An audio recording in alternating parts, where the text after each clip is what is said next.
¿Qué tal? Muy buenas tardes, sean todos bienvenidos a una nueva emisión de Frente a Frente con las voces del deporte mexicano.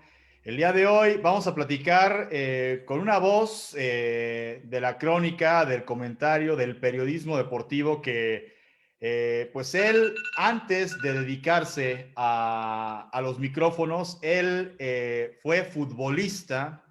Él, pues, es de estos casos de jugadores que vivieron el clásico del norte, el clásico regiomontano, vistiendo las dos camisetas. También jugó el clásico nacional defendiendo los colores de las Chivas Rayadas del Guadalajara.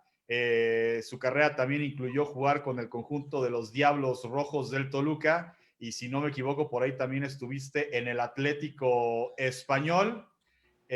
Pues es un gusto saludar a una de las voces pues más prestigiadas al momento de analizar al fútbol como tal. Una de las voces que pues cuando hay algo que la federación o que la selección no está haciendo bien, pues no tiene empacho en decirlo así como es. Roberto Gómez Junco, te saludo con muchísimo gusto. Igualmente, Paco Torres, me da mucho gusto saludarte y platicar contigo. Oye, Roberto, pues primero platícanos cómo se da esta historia de que alguien que juega profesionalmente al fútbol, pues da el salto a los micrófonos y antes de los micrófonos incluso escribir, ¿no? Tú empiezas como pluma, como periodista y luego ya viene la parte de volverte un analista del fútbol como tal. ¿Cómo es que se da este brinco del fútbol al tema de los micrófonos y de la pluma del periodismo? Bueno, en mi caso se dio un tanto casualmente. Yo dejé de jugar a mediados del 88. Muy pronto hubiera querido jugar más, me retiro de 32 años y vienen ahí 6 meses de incertidumbre. Cualquiera que haya jugado y se haya retirado sabe que es un golpe muy fuerte, ¿no? Estás acostumbrado a tantos privilegios que se te olvida que los puedes perder en cualquier momento. Hay 5 o 6 meses en los que tengo que decidir qué voy a hacer, no lo sé muy bien, y se me ocurre, había algunos excompañeros, jugadores ya retirados, que escribían en la prensa escrita en algunos medios, particularmente en Monterrey, en donde yo vivía al momento de dejar de jugar, de donde yo soy originario. Y se me ocurre que podía yo escribir sobre fútbol, preparo 4 o 5 columnas con temas de aquel momento, los llevo al periódico El Norte y un mes después me hablan de ahí empiezo en enero del 89, empiezo como columnista, empiezo a escribir sobre fútbol, fundamentalmente del tema Tigres y Rayados de aquella época,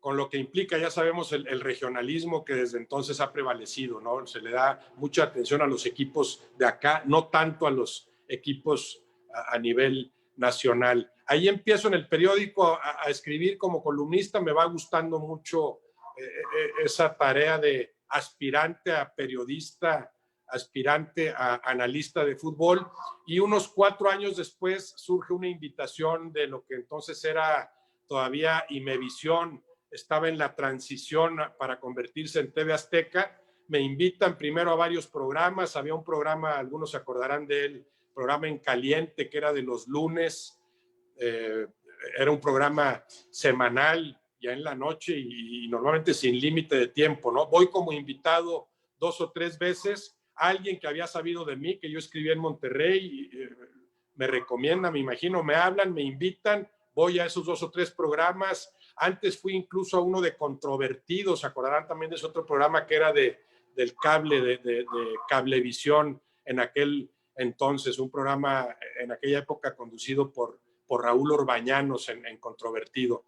Y después de esas invitaciones viene la invitación formal de TV Azteca para incorporarme ya oficialmente y cada semana, primero como analista de los partidos de Tigres y Monterrey, que en aquel entonces todavía transmitía Imevisión. A partir de ahí me fui involucrando cada vez más en los medios y bueno, de enero de 89 a la fecha, hablo de que ya tengo casi 32 años en esto, desde que entré por la vía de la prensa escrita. ¿Qué fue lo que te atrajo de dedicarte al fútbol desde esta, bueno, seguir ligado al fútbol más bien desde esta trinchera del periodismo deportivo y no a lo mejor de haber seguido el camino que la mayoría de los exfutbolistas siguen, que es convertirte en director técnico, en director deportivo, auxiliar técnico? Creo que no tuve nunca esa vocación, ni vocación de técnico, mucho menos de dirigente. Yo pensaba que podía aportarle algo al fútbol, pero saliéndome un poco de él, dentro de lo que vives como futbolista, que eres un privilegiado en muchos sentidos y hay pocas satisfacciones que se puedan comparar con esa de jugar en primera división, meter algún gol, hacer cosas más o menos importantes de acuerdo a tu propia capacidad. Dentro de eso también, ese mundo del fútbol para mí implicaba muchos sacrificios, la convivencia no era sencilla, batallaba para relacionarme adecuadamente con los técnicos que eran en aquel entonces mucho más improvisados que ahora, igualmente los dirigentes, la convivencia con los compañeros de distintas edades, distintas nacionalidades, diferentes estratos sociales. Me costaba mucho el ambiente del fútbol, me encantaba jugar, pero para llegar a jugar había que cumplir con muchos sacrificios. Yo al dejar de jugar, al dejar de contar con ese privilegio de estar en la cancha, lo que menos quería era seguir inmerso en ese mundo. Y además, en el caso de la dirección técnica, creo que nunca tuve esa vocación, nunca me llamó la atención. Cuando viene esta etapa de desconcierto recién retirado, pues se me ocurre que algo le podría yo aportar al fútbol un poco más desde afuera y que podía empezar escribiendo. Siempre me había gustado mucho escribir, leer, entonces sentía que en ese sentido podía aportar algo, en ese rubro. En ese sentido, ¿qué faceta disfrutas más? ¿La faceta de escribir, de a través de la pluma, expresar lo que sientes sobre un tema en particular ligado al fútbol? Cuando estás en un programa, que además pues siempre has estado en programas donde generalmente estás rodeado de personajes bueno, les gusta generar polémica, decir las cosas como son, vaya, prensa nada suave contra lo que se está criticando, o bien estar como analista en un partido de fútbol y describir lo que está pasando, por qué está pasando, por qué el técnico toma o no esta decisión, si decide o no bien tal o cual futbolista. Qué difícil pregunta, porque cada cosa tiene sus encantos, ¿no? Primero te diría que más que todo eso me gustaba la faceta de jugador, ¿no? El fútbol no hay como jugarlo, no hay como sentirlo en la cancha, pero después te vas acostumbrando y te vas resignando, vas entendiendo que simplemente ya no puedes jugar. En mi caso actualmente a ningún nivel, ya no puedo ni cascarear, ¿no? Entonces eso lo tienes que ir asumiendo como parte inevitable de tu proceso de crecimiento y de envejecimiento, ¿no? Pero de estas facetas que tú me preguntas, qué difícil porque para mí son cosas que se retroalimentan, que se complementan. Te diría que un buen programa en el que se establece un debate de altura con personajes de calidad, con los que no siempre cuentas, sinceramente, tiene un encanto incomparable, ¿no? Entonces, tendría que yo pensar qué programa, contra qué partido, contra qué columna, porque el hecho de escribir también te permite estar más contigo mismo, reflexionar sobre un tema en particular. Cuando ese tema es más sustancial, lo puedo disfrutar mucho. El escribir te obliga a sintetizar y después vas entendiendo, por supuesto, que el lenguaje escrito es diferente al hablado. Y si ambos entiendes cómo manejarlos, creo que el ir escribiendo mejor también te puede ayudar después a hablar un poco mejor, y el expresarte mejor con el lenguaje oral también te va a ayudar en el escrito, entendiendo que los lenguajes son distintos. Creo que se retroalimentan.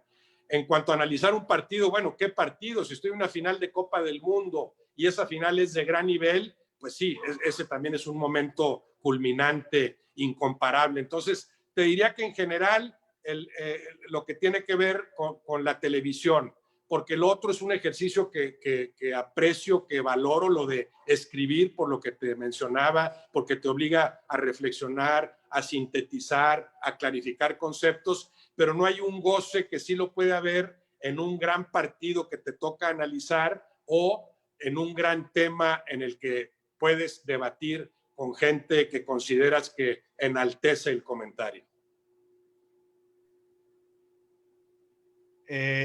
Mandamos saludos a, dice González González, saludos a Roberto Gómez Junco, dice como siempre un gusto escucharte. El domingo circulando por Apodaca en una colonia me dio gusto ver una calle con tu nombre, o sea, una calle que se llama Roberto Gómez Junco. Igualmente, qué gusto saludarte y sí, increíble, como que es un homenaje que no merezco, ¿no? Pero a alguien se le ocurrió hace más de 20 años una colonia con nombres de deportistas, ponerle a una de ellas mi nombre. Digo, me acuerdo y es algo anecdótico y alguna vez fui a ver eso porque creo que esa calle que tiene mi nombre cruza en algún momento con la calle que se llama Tomás Boy, con la calle que se llama Luis García, por ahí hay una calle, creo que Hugo Sánchez, personajes de ese tamaño, ¿no? Entonces, ese es un honor que creo que no merezco, pero sí, también lo veo como un dato anecdótico. Oye, y cruza, pero no choca con ninguna de las calles.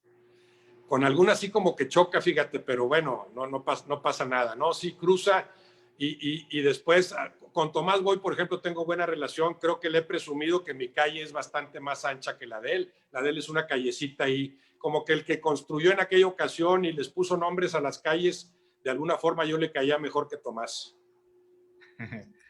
Oye, y hablando precisamente de estos excompañeros, vaya, ya sea que hayan sido tus compañeros en la cancha o que te haya tocado enfrentarlos como rivales, ¿qué tan diferentes son de cómo eran como futbolistas? Porque a veces nos encontramos con estas historias que un futbolista a lo mejor como jugador era bravo, pero como analista es más pausado, más calmado, todo temple.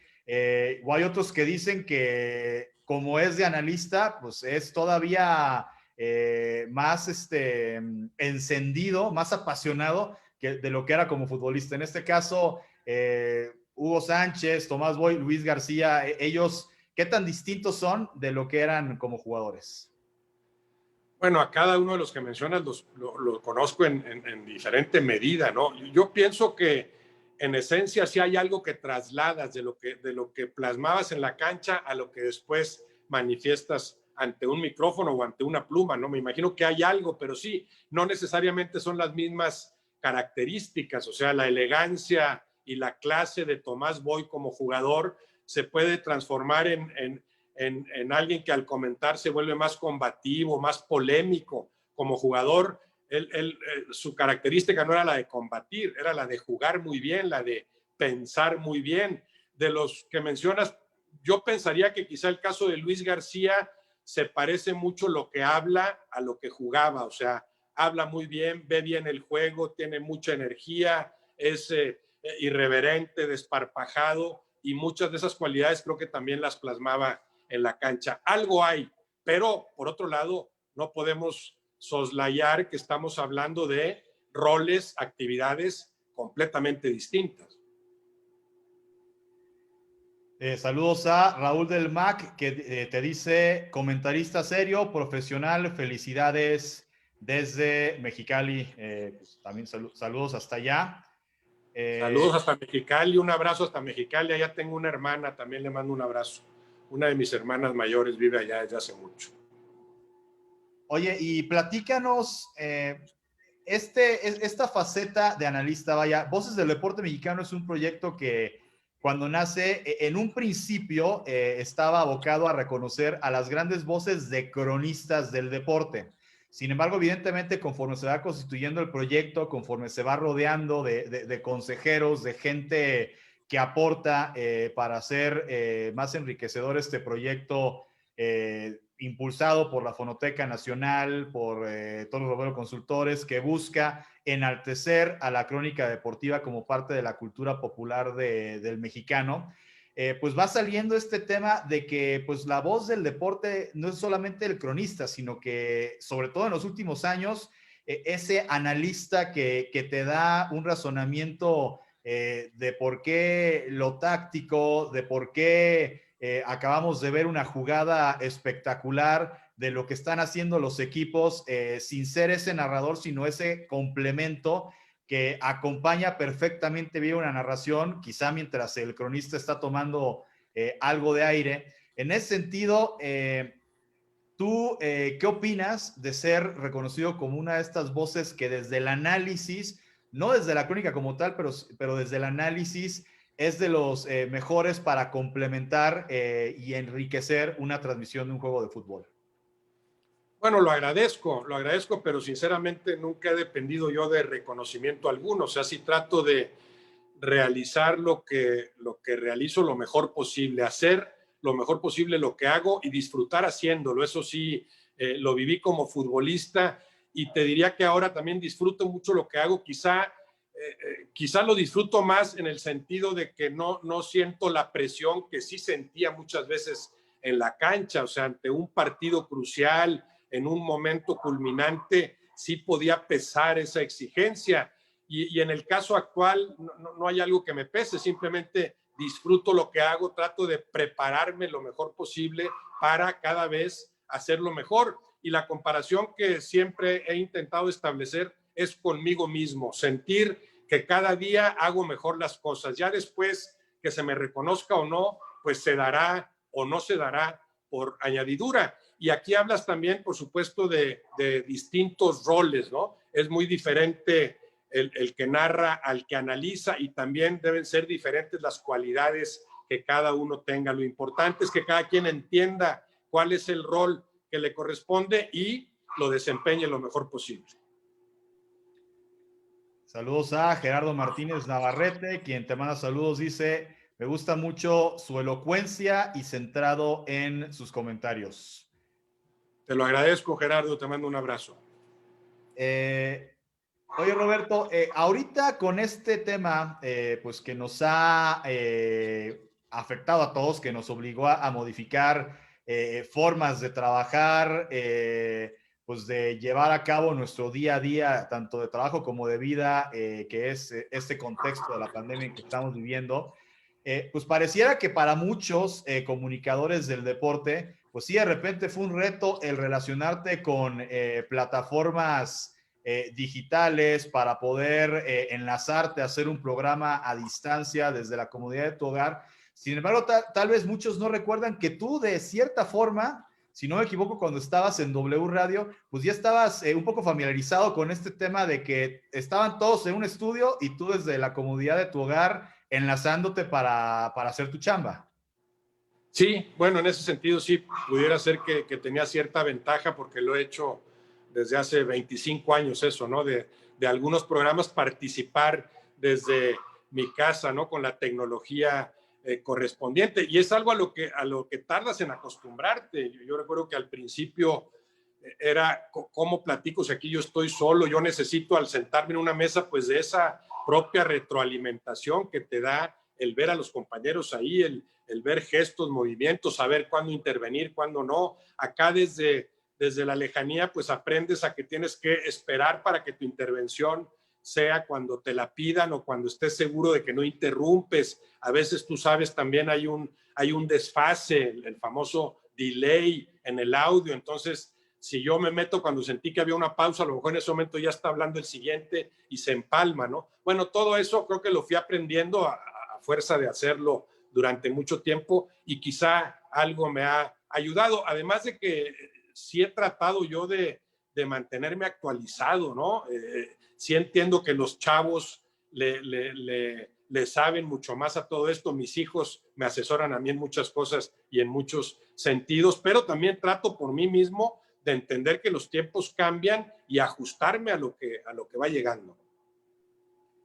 Saludos a Antonio Palomo, quien dice, eres un gran analista y hace una pregunta. Le gustaría conocer tu opinión sobre el fútbol femenil en México. Gracias, Antonio. Saludos. Bueno, me gusta cómo ha empezado. No sé, van 3, 4 años en los que se ha ido metiendo. A mí me ha sorprendido el progreso del fútbol femenil. O sea, sí veo claramente cómo las mujeres lo juegan cada vez mejor. Tengo una sobrina destacada, Natalia Gómez Junco, hija de mi hermano Bernardo, gran futbolista, seleccionada nacional en su momento, que actualmente participa en el equipo de Tigres. Eso me hace también que yo esté más cerca del tema, pero en general me ha gustado. ¿Cómo se ha metido? Claro, se ha metido mucho más fuerte en Monterrey, porque ya sabemos que la afición regiomontana es otra cosa. La respuesta que reciben las jugadoras de Tigres y las Rayadas, pues no es la misma que la que se vive en otras plazas, pero espero que eso poco a poco vaya cundiendo y espero que el fútbol femenil se consolide. Entiendo también que por desgracia esto se maneja como negocio, ¿no? Entonces los dirigentes estarán pensando, ¿me va a dar lana y sigo apoyándolo o dejo de apoyarlo porque no entra dinero? Espero que en algún momento se convierta en un negocio que obligue a los dirigentes a apostarle más en serio. Perfecto, y bueno, Antonio nos agradece por esta charla, ¿no? Al contrario, gracias a ti por estarla viendo. Lalo Robledo nos dice buenas tardes, linda conversación y saludos. Y dice que justamente de tu sobrina de Natalia dice que tu sobrina es una crack. Sí, eso que ni qué. Estoy de acuerdo con Lalo. Un abrazo. Oye, y precisamente hablando del tema que no solamente concierne al fútbol femenil, sino algo que envolvió al fútbol mexicano en este año de pandemia. Vimos vaya, en prácticamente todos los países del mundo, salvo Bielorrusia, y que ni siquiera lo dejó de jugar sin público en las tribunas, y Nicaragua, que no paró su liga, pero sí lo hizo ya sin público en los estadios. El resto del mundo, las ligas de fútbol y de otros deportes también pararon, ¿no? Eh, Casos como España, como Italia, como Inglaterra, aquí mismo, países vecinos de CONCACAF como Costa Rica, como Estados Unidos, tuvieron la postura de reanudar en cuanto fuera posible la liga. En el caso de México se toma una decisión pues, que yo no recuerdo en toda mi vida, de dar por terminado el torneo que ya había comenzado, derivando eso en que una franquicia, no desaparece, sino que se muda de plaza. El tema de que la liga que supuestamente es para determinar quién sube a la máxima categoría deja de tener ese efecto. Y además, en todo este entorno surge una nueva liga que pretende ser de algún modo otra opción o competencia a la Liga MX, pero que también pues da de repente noticias de que difícilmente camina hacia la estabilidad. Desde tu trinchera, estas decisiones que ha tomado particularmente el fútbol mexicano afiliado a la Federación Mexicana de Fútbol, ¿crees que fueron decisiones afortunadas o desafortunadas, entendido que es negocio, pero que en lo deportivo evidentemente muchos aficionados salieron lastimados con perderse la oportunidad de ver a su equipo que iba embalado ganar un campeonato? Y como el caso de la afición de Michoacán, pues se metieron en cuarentena y cuando salgan, pues van a salir con que Monarcas ya es Mazatlán y hay un equipo en Morelia que juega en la segunda categoría, pero que no puede ascender. Fueron decisiones desastrosas, lamentables. No sé si premeditadamente aprovechando el inicio de la pandemia y el hecho de que la gente estuviera distraída y preocupada por asuntos mucho más importantes como para tomar esas decisiones. Me parece increíble que así de un plumazo elimines ascenso y descenso cuando en cualquier liga, en cualquier competencia, lo elemental es el premio al que gana y el castigo al que pierde. Eso tiene que suceder para que se dé la verdadera competencia. Sabemos que esa decisión tiene que ver con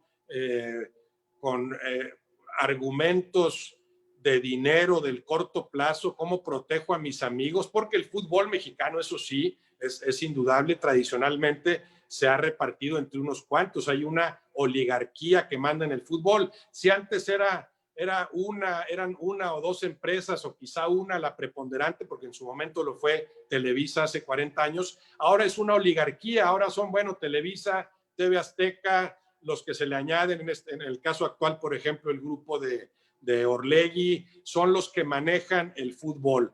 Algunos de ellos, particularmente la gente de TV Azteca, estaba preocupada con el inminente descenso del Atlas y lo que eso implica en términos económicos. ¿Cómo te protejo? Elimino el descenso con el pretexto de que la división de ascenso no está bien estructurada. De repente digo que los 12 equipos a los que yo les había dicho que estaban acreditados, que cumplían con los requisitos para ascender, de repente en plena pandemia les digo siempre no, ninguno de los 12 tiene con qué ascender. Felicitamos a los alebrijes por el medio boleto que habían conseguido, desaparecen ascenso y descenso hasta que se nos antoje que regresen, les damos algo de lana ahí como migajas para contentarlos y tranquilizamos a nuestros amigos que son parte de los que manejan el pastel del fútbol mexicano, los tranquilizamos avisándoles que no hay descenso. Todavía manejan esto de la multa pequeña, porque es muy pequeña en relación a lo que realmente perderías descendiendo. En 6 meses se supone que, o en el verano que viene, se supone que algún equipo tendrá que pagar 120 millones, otros 70 y otros 50. Pero ese de los 120 millones los pagará, no con gusto, bueno, pero los pagará sin que el asunto le pese como le hubiera pesado un descenso que implica pues 6 o 7 veces más el costo, ¿no? Eso me pareció lamentable, que un torneo que llevaba 10 partidos simplemente se tirara a la basura, después, como bien dices, aparentemente para justificar un cambio de plaza, lo cual también es lamentable, que a toda una afición, a todo un equipo con un arraigo y una historia, de repente le digas, ya no te llamas Morelia, ya no tienes esos colores y ya no juegas aquí.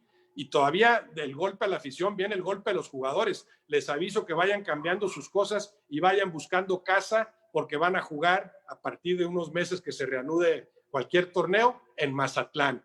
Yo creo que el mal paso del Mazatlán, que ahora trata de recomponer el camino con la llegada de Tomás Boy, ese mal paso, por supuesto que tiene que ver con eso. ¿Cómo les vas a pedir a jugadores a los que pisoteas a tal grado que después se defiendan con mucha dignidad en la cancha? Sí, de acuerdo. Y justo ligándolo con el tema del fútbol femenil, por supuesto que ese, como dices tú, pisotear, transgredir la tranquilidad, la vida personal de los futbolistas al decirles, además en medio de una pandemia cuando ni siquiera no es como que ahorita el futbolista que de Morelia se fue a vivir a Mazatlán pueda como que vivir este proceso de enamorarse de su nueva casa, No. de puedo salir a caminar en el malecón, me puedo ir a la playa, digo, ya se pueden hacer algunas cosas, pero seguimos en época de pandemia, ¿no? Así es.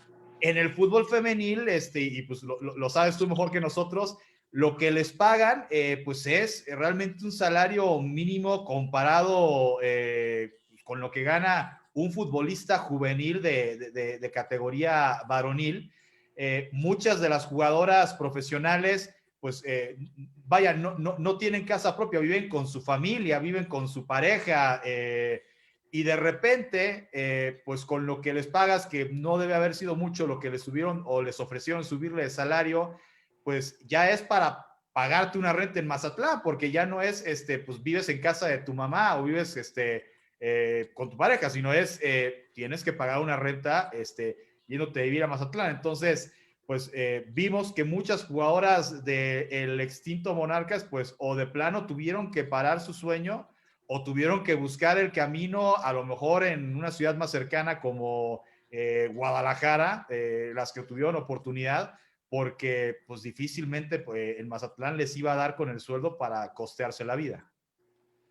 Por supuesto, y te puedo asegurar que ni siquiera pensaron en ellas, ¿no? Al tomar esa decisión, para nada les pasó siquiera por la mente qué va a pasar con el Morelia femenil, ¿no? Evidentemente. Además de que vivimos en una sociedad machista, bueno, esa discriminación se sigue manifestando. Por eso es importante que el fútbol femenil se consolide, o sea, dentro y fuera del fútbol, pues sí hay que seguir ampliando los espacios para la mujer, para que simple y sencillamente después sean los mismos espacios que aquellos con los que cuenta el hombre, ¿no? Y en el caso del fútbol, claro, desgraciadamente, como se maneja como negocio, pues sí entendemos que si no pega como tal, no recibirá el apoyo necesario. Evidentemente, las grandes futbolistas podrían aspirar con toda legitimidad a ganar muy bien, a vivir de eso, a vivir plenamente, a vivir exclusivamente de lo que reciban como futbolistas, pero para eso necesitan que esto se convierta en negocio, necesitan que la gente vaya al estadio a ver partidos de los equipos femeniles, como sí sucede en muy buena medida en Monterrey, pero muy poco sucede en otras plazas. Saludos a Eduardo Gallegos, dice Roberto, siempre muy atinado, de los mejores analistas que he escuchado, y dice que ve fútbol picante solamente por ti. Muchas gracias, Eduardo, te lo agradezco de veras, te mando un abrazo.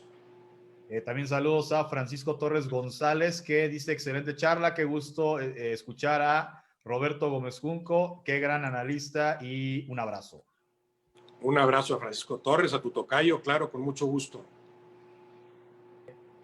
Y oye, y siguiendo con ese tema, digo, no es que le tengamos tirria a Mazatlán, pero justo esta semana, pues acaba de dar a conocer la Liga MX que en Mazatlán y en Aguascalientes, pues los partidos de Mazatlán y de Necaxa ya van a recibir público. Se habla de entre el 30 y 50% de capacidad. Ahí, digo, entendiendo que ni tú ni yo somos especialistas en materia de cuestión sanitaria, ¿crees que es atinado que el fútbol mexicano empiece a permitir el regreso de aficionados a los estadios cuando no todos los clubes pueden gozar de ese beneficio? ¿O crees que otra vez es una decisión errada donde claramente el tema económico pues, es el que está pues, tomando la decisión? No, por supuesto, el tema económico es el que prevalece, como siempre. De salida me parece prematura la medida. Sí entiendo que hay que buscar el regreso de la gente a los estadios, pero que hay que hacerlo con mucho cuidado, ¿no? Y entiendo también que no es decisión de la liga, no debe ser decisión de la liga. La liga, con todo el derecho del mundo, podría decir, en cuanto se pueda, queremos jugar, queremos jugar con gente en el estadio, pero la decisión final tiene que corresponder a las autoridades sanitarias de cada lugar, a las autoridades municipales, estatales, y entendemos también que cada estado vive etapas distintas de este proceso alarmante de la pandemia.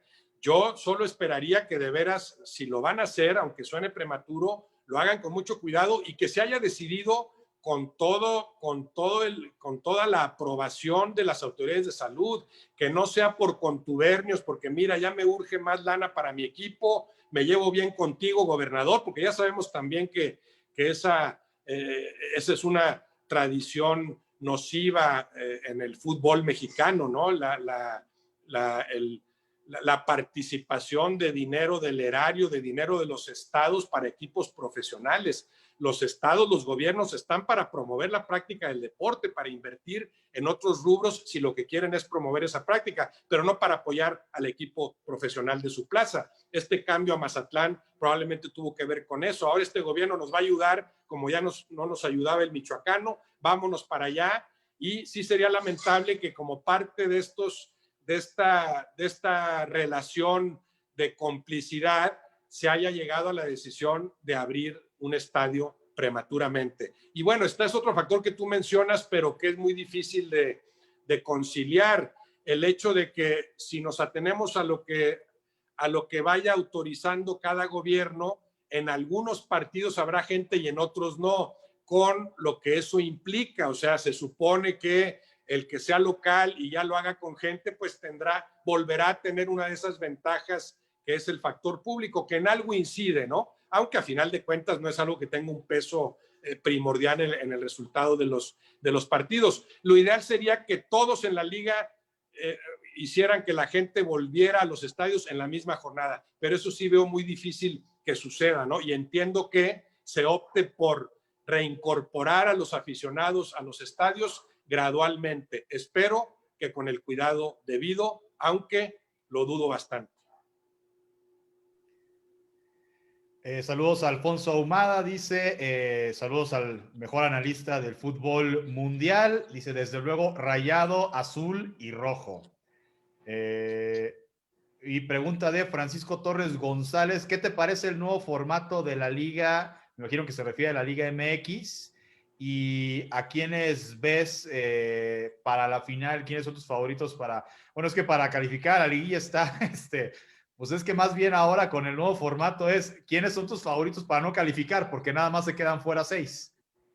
Así es, sí. Muchas gracias a Alfonso y un abrazo. Y a lo que pregunta Francisco, sí, es parte del negocio del fútbol, pero ya se me hace algo a mí risible, ¿no? Decir 12 después de 17 largas jornadas, no importa que termines en el 11º o 12º, todavía aspiras al título. Porque por otro lado, a mí sí me parece bienvenido el equilibrio de fuerzas, ¿no? Y eso nos lleva a saber que incluso en el lugar 12 puede ser campeón, pero para nada puedes descartar al equipo que se meta como 12 y que en un partido de visitante se meta ya a la liguilla formal de 8 equipos y después siga avanzando. La historia del fútbol mexicano registra a campeones que para nada fueron los mejores en la fase regular, que pudieron entrar incluso en el octavo, y a veces ni siquiera con una liguilla brillante, simplemente se te van dando los partidos y terminas coronándote. Yo sí distingo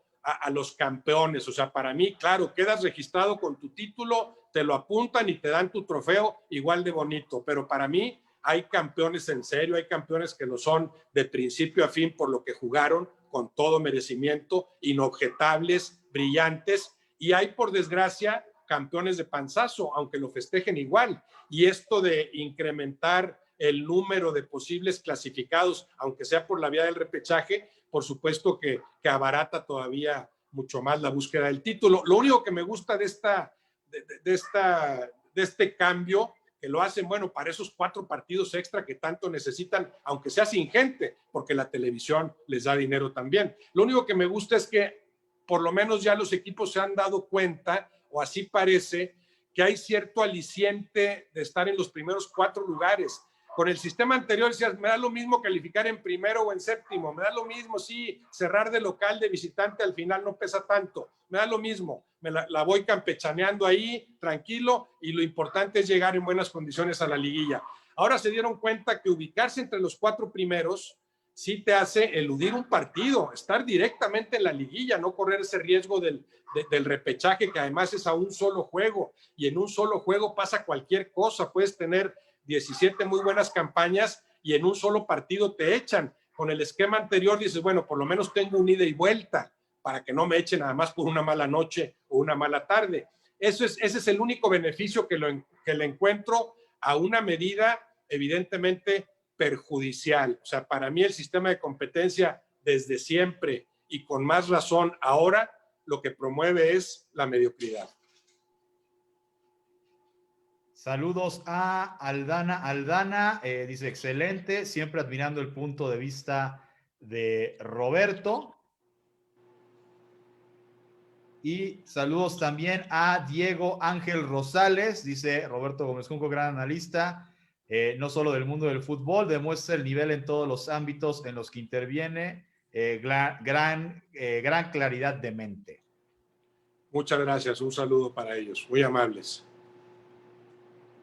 Y siguiendo con este tema del el formato del campeonato mexicano, otro tema que fue polémico ahora con el regreso a la actividad de la selección nacional de fútbol, esta cuestión de que varios equipos, digo Chivas por citar alguno, que evidentemente la intención era de convocarle por lo menos un par de futbolistas más a esta fecha FIFA, pues hablaron con Federación, con Martino, negociaron no prestar futbolistas y evidentemente por ahí se vino la crítica de no están apoyando a la selección mexicana. Sin embargo, yo otro punto que encuentro que a lo mejor la liga pudo haber resuelto todo esto sin tener que hacer gran meollo en el asunto. Hombre, si estás en un semestre en el que de repente hay partidos que los has postergado, reprogramado por temas de COVID, donde no tienes la Copa MX como factor de que a mitad de semana no puedes reprogramar partidos, ¿qué tan complicado hubiera sido, Roberto, que a los equipos que Martino les quería convocar 3, 4 futbolistas para esta fecha FIFA, pues la liga les hubiera dicho, ok, posterga tu partido, lo reprogramas para cuando recuperes a tus seleccionados? Sí, pudieron hacerlo, pero como que la tendencia es exactamente la contraria. O sea, lo que quieren es ya jugar todo lo que se pueda, de preferencia conseguir que la gente regrese a los estadios.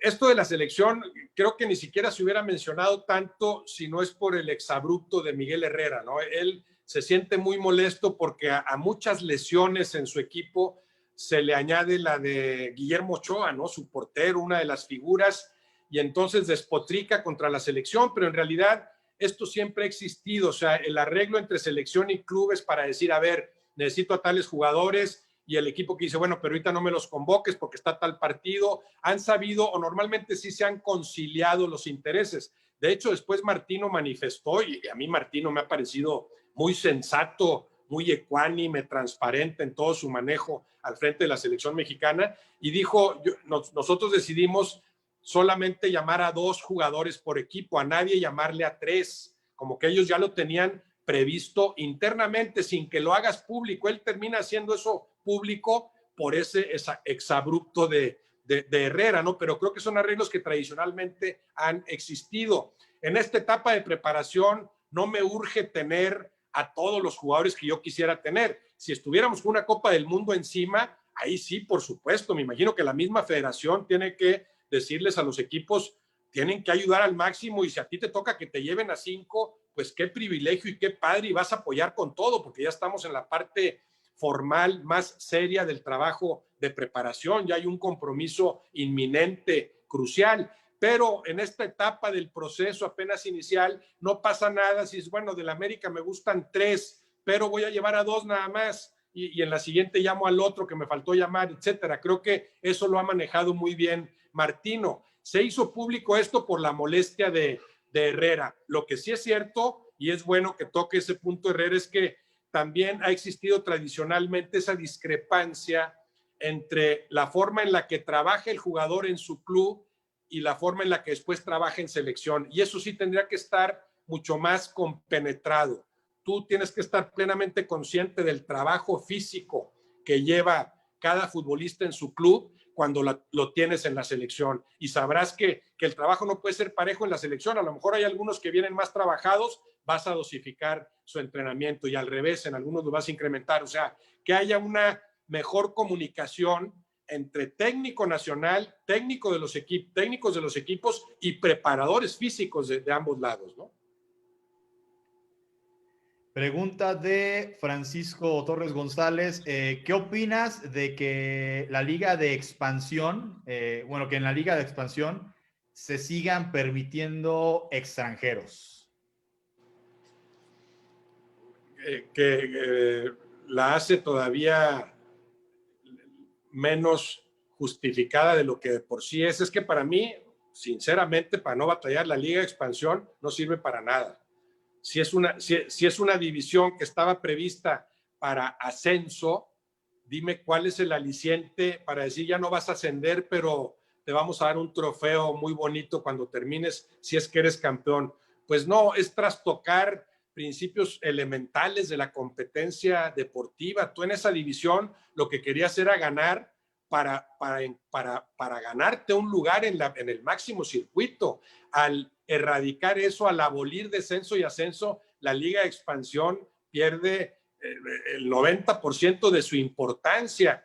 Y si además de eso la sigues plagando de extranjeros, pues mucho menos sentido tiene, ¿no? Ya que vulneraste a tal grado eso del ascenso y el descenso, bueno, por lo menos esa liga, mientras la reestructuras como supuestamente lo van a hacer, ese es el gran pretexto, ¿no? La voy a hacer sustentable, voy a hacer que sea negocio en cada plaza, que el dinero sea lícito, que no intervenga el dinero de los estados, que haya empresarios que hagan sustentable ese equipo de fútbol para después rehabilitar otra vez el mecanismo ascenso y descenso. Si de veras esos son los pretextos o esos son los objetivos, pues por supuesto que utiliza esa liga de expansión para formar más y mejores jugadores mexicanos. Reduce el número de extranjeros, no lo desaparezcas por completo, pero si lo dejas en 3 o 4 extranjeros de mayor calidad, vas a abrir más espacios para los futbolistas mexicanos que tanto deberías preocuparte por formar.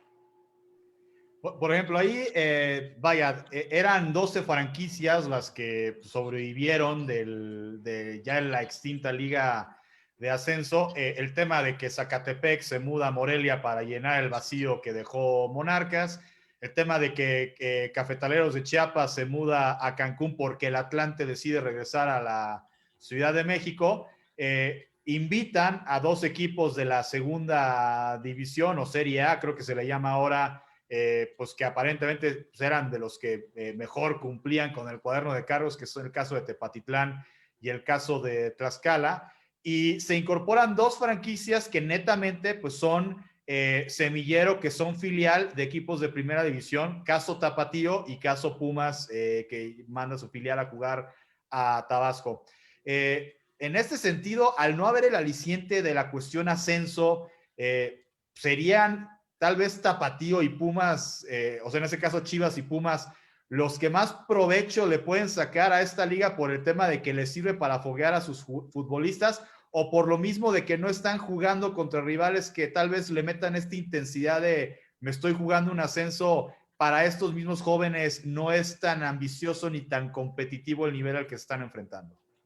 No, yo creo que sí, sí lo pueden aprovechar mucho mejor los equipos que tengan una filial, por supuesto, para formar a mis futbolistas, para mandar a jugar ahí al que siento que todavía no está listo para jugar en la primera división. Claro que puede ser un semillero maravilloso, ya que no hay ascenso y descenso, porque habiendo ascenso y descenso, bueno, pues no juega tu filial, porque entonces lo que estás promoviendo es la multipropiedad para variar, ¿no? Otro mal tremendo de nuestro fútbol, increíblemente solapado durante tanto tiempo, por lo mismo de proteger los intereses de los cuates, de los que manejan el fútbol. Pero si no hay ascenso y descenso, entonces sí, tus filiales y forma ahí a tus futbolistas. Poco a poco podrías ir creando algo similar a lo que en su momento fue magnífico torneo de reservas. Hace 30 años lo que había era un torneo de reservas. Entonces, en el preliminar de América contra Cruz Azul jugaban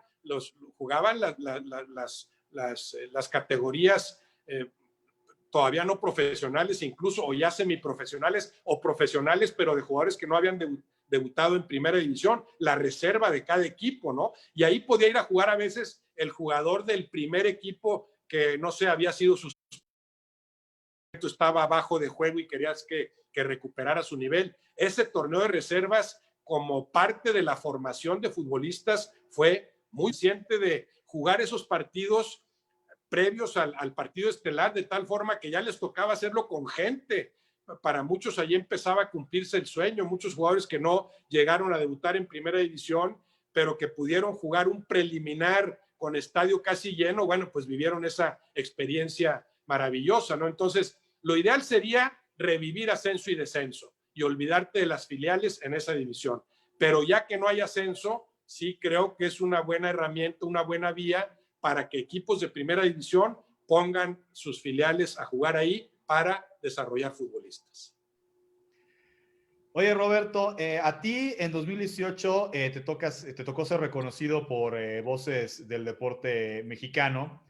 ¿Qué representa para ti que hoy en la Fonoteca Nacional, que tiene las puertas cerradas por el tema de la pandemia, exista esta exposición permanente de Voces del Deporte Mexicano y que tu voz, tu entrevista, tus anécdotas, tus comentarios estén al lado de personajes con los que has trabajado como José Ramón Fernández, como Francisco Javier González, otros personajes que ya no están, pero que fueron voces icónicas de la crónica deportiva, como el Mago Septién, como Sonia Alarcón, como Ángel Fernández, como Fernando Marcos.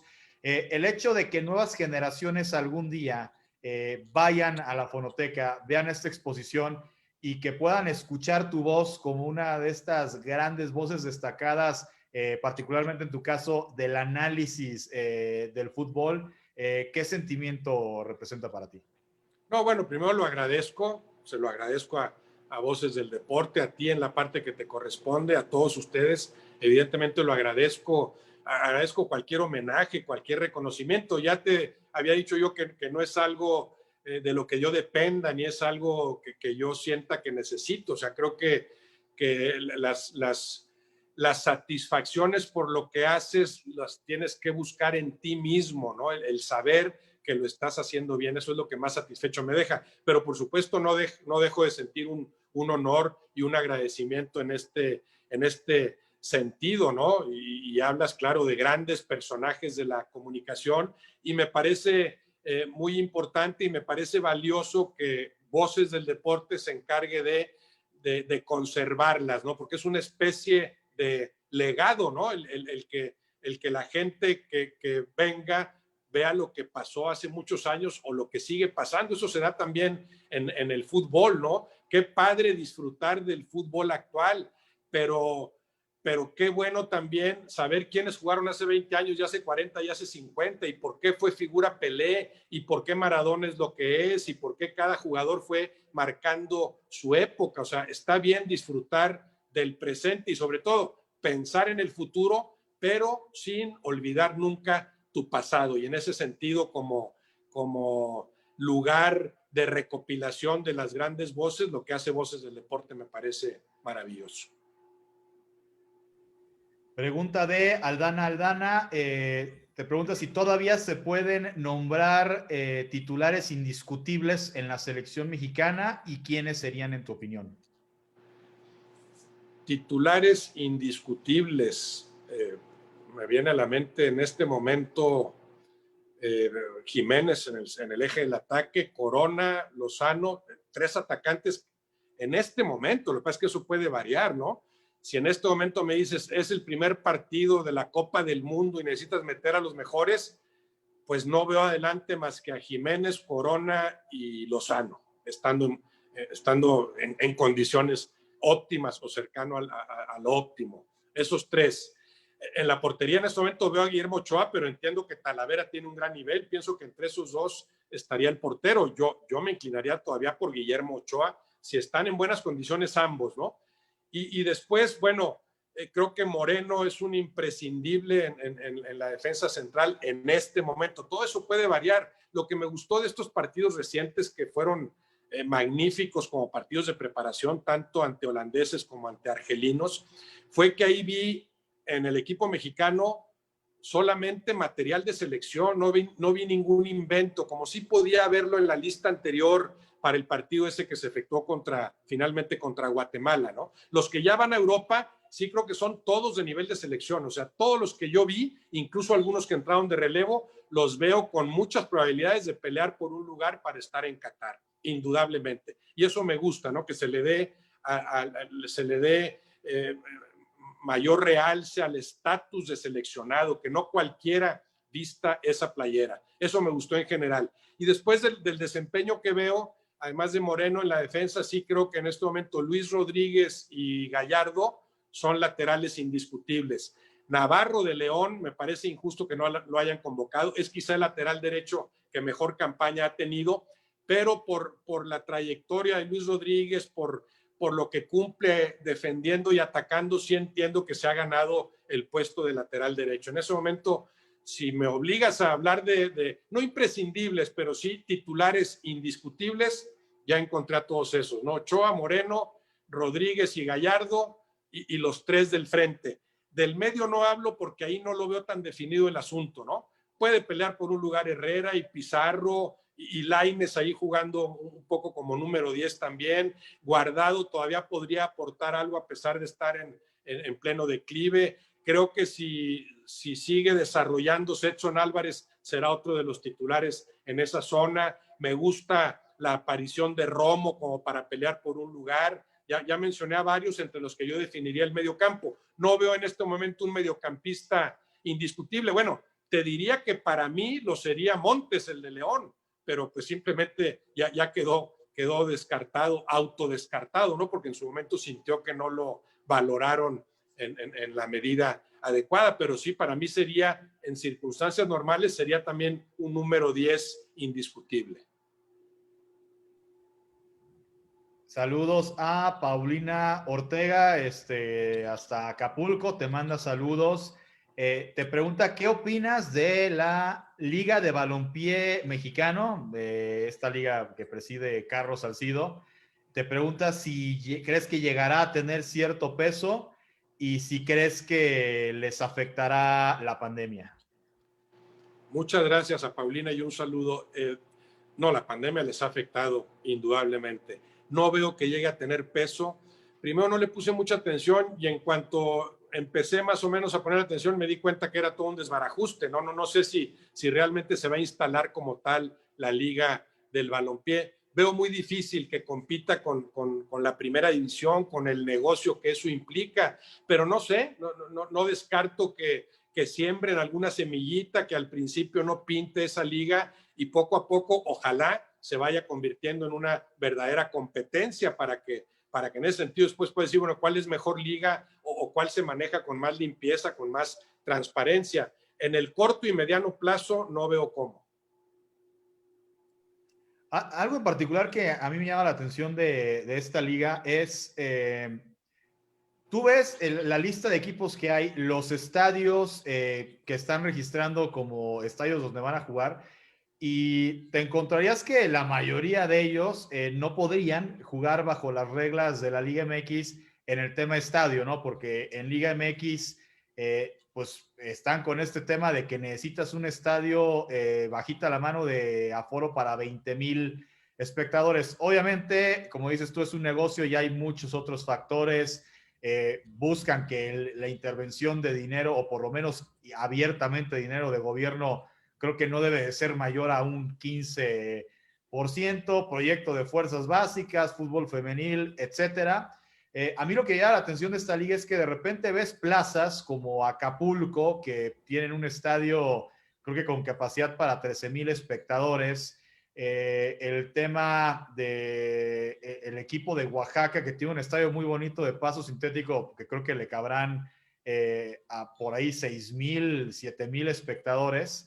Eh, a mí el mensaje que me deja esta liga, entendido que pues son hasta el momento más buenas intenciones que certezas, eh, pues que de repente al fútbol mexicano tal vez se le ha olvidado este sentido romántico del juego, que sí lo ves en otros países como España, por ejemplo.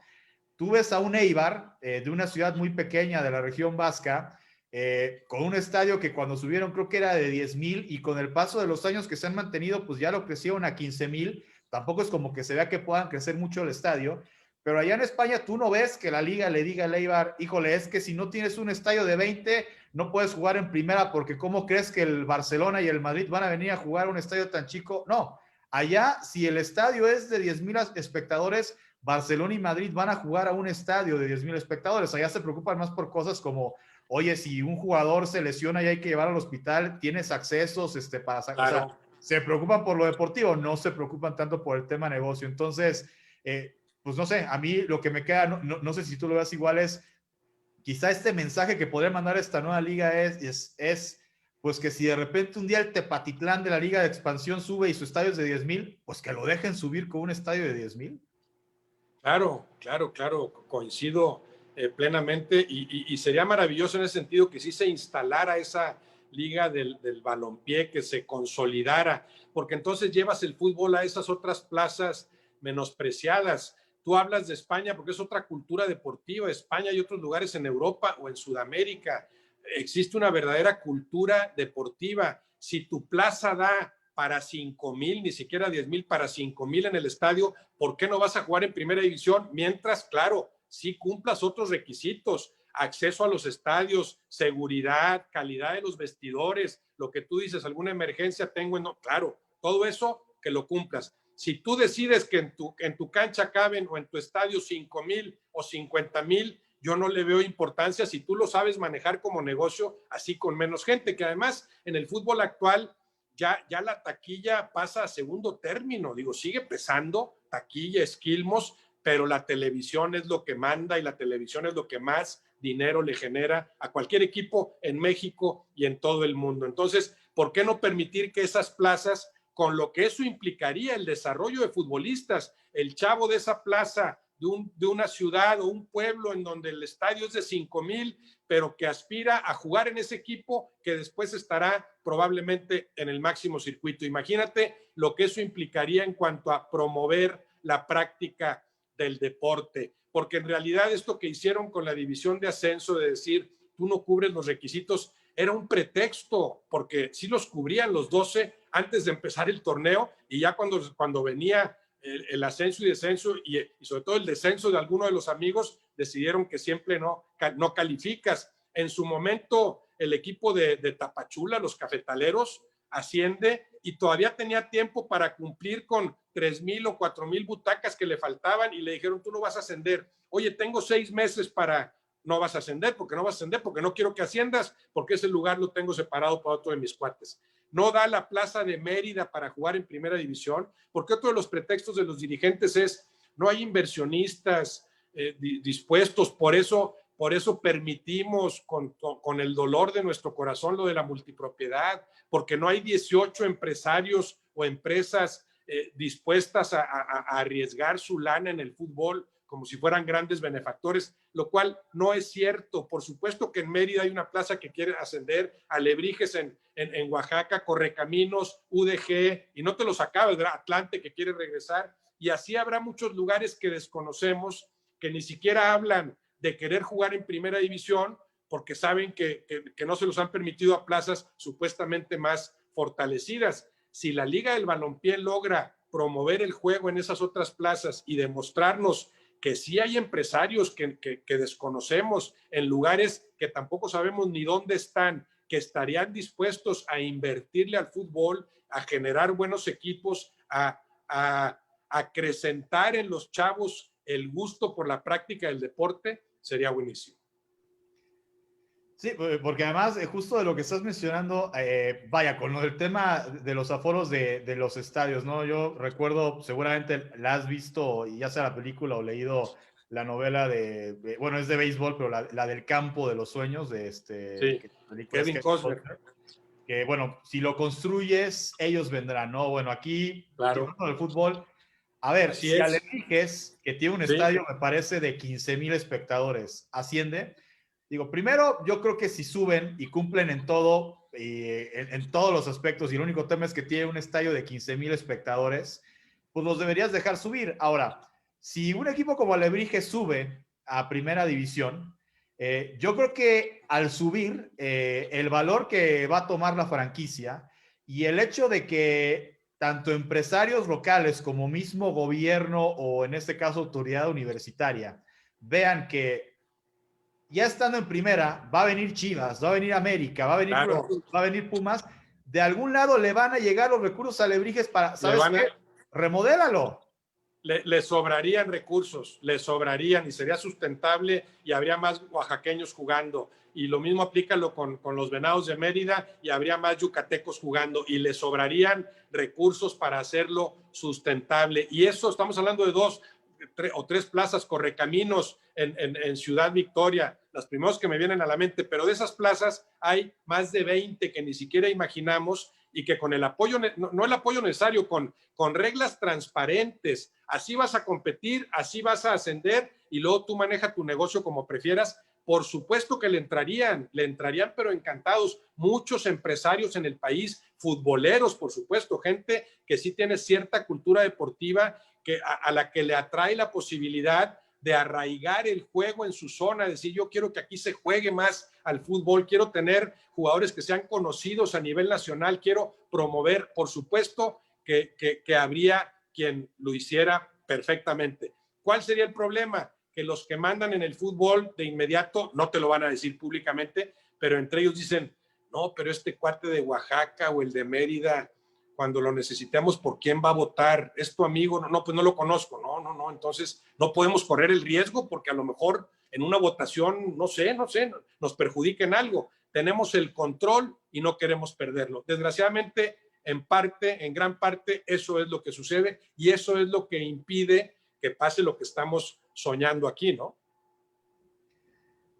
Pues sí, definitivamente, Roberto, pues hemos platicado poco más de una hora, la verdad es que ha sido muy enriquecedora esta plática, que esperemos se pueda repetir muy pronto. Pues agradecerte una vez más por este espacio, por este tiempo para Voces del Deporte Mexicano. Y bueno, pues desearte que sigas bien por allá, por Monterrey, junto a toda tu familia. y esperando obviamente pues que este tema de la pandemia pues que nos ha afectado a todos, nos ha obligado a modificar nuestra forma de vida a todos, pues pueda llegar a su fin muy pronto y que pues una plática como esta pueda ser presencial. Con mucho gusto, Paco. Platicamos cuando tú quieras. Te mando un abrazo y un abrazo para toda la gente de las voces del deporte mexicano. Muchas gracias. Gracias a ti, Roberto, y bueno, a toda la gente que se ha conectado, muchísimas gracias por sus comentarios, por sus preguntas, y los invitamos a ellos y a ti también, Roberto. La próxima semana estaremos frente a frente con José Ramón Fernández, programa que será un poco más temprano, va a ser a las 4 de la tarde, ya que José Ramón tiene a las 6, que es nuestro horario habitual, él tiene programa, entonces va a ser un poco más temprano, pero pues desde luego que va a ser, por supuesto, muy interesante. Y antes de irnos, seguramente tendrás muchas anécdotas amables y no tan amables con José Ramón, pero de esta que muchos recuerdan cuando estaban en fútbol picante y de repente entre que mandaron a corte y José Ramón no soltaba la palabra y demás y que le dijiste, pues si quieres te dejo tu programa, ¿qué pasó en aquel día? Fíjate que fue en Capitanes, ¿eh? Ese otro programa que, bueno, ahora ha estado en receso desde la pandemia. Fue en Capitanes, yo tenía poco de haber llegado a ESPN. No, bueno, sí tuvimos una discrepancia y hemos tenido 3 o 4 discusiones dentro y fuera del aire, pero bueno, a José Ramón lo conozco desde hace 30 años y siempre lo que pienso es lo valioso que en su momento fue el espacio que él abrió. La gente, la mayoría no lo sabe, pero cuando José Ramón empieza en aquella Imevisión incipiente, una Imevisión, estoy hablando más de 20 años antes de que se transformara en TV Azteca, en ese entonces el poder monopólico, abrumador, avasallador, era el de Televisa, dentro y fuera del fútbol, pero sobre todo aquí estamos hablando del ámbito deportivo. Él abrió ese espacio de discrepancia, de oposición, que fue muy valioso porque no existía y fue un espacio que se fue haciendo cada vez más importante. De repente, el único rubro en el que Imevisión competía con aquella Televisa de hace 45 años era en el ámbito deportivo y José Ramón fue el creador de esa parte. ¿No? Tuvo ese mérito indudable José Ramón en su inicio como periodista deportivo, el crear una contraparte de lo que entonces era un poder absoluto, único, avasallador. En ese entonces Televisa manejaba el fútbol, ahora lo manejan entre Televisa, TV Azteca y 3 o 4 amigos más. Pues perfecto, pues anécdotas, seguramente habrán muchas esta semana con José Ramón Fernández, pues ya lo escucharon de voz de Roberto Gómez Junco, el tipo de personaje que es y lo que ha forjado en la televisión mexicana, y pues va a ser un placer entrevistado la semana que entra, y nuevamente Roberto, pues invitarte y agradecerte por el espacio el día de hoy. Ahí los estaré viendo y escuchando, y muchas gracias a ti, Paco, un abrazo para todos. Perfecto, pues muchas gracias a todos. Nos vemos la próxima semana. Que tengan buen fin de semana. Esto fue Frente a Frente con Roberto Gómez Junco. Nos vemos la próxima semana.